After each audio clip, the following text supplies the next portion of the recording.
So here's a sobering example. Consider the state of a drunk wandering back and forth on a busy highway. His average position is the center line.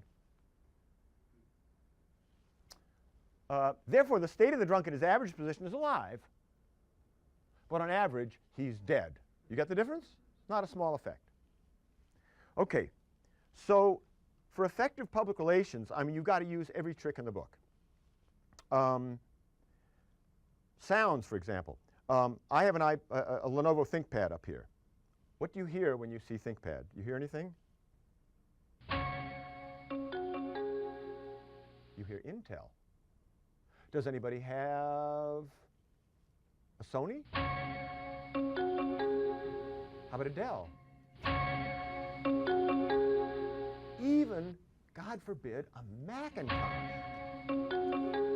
Okay, I mean, this is incredible that Intel could pull this off.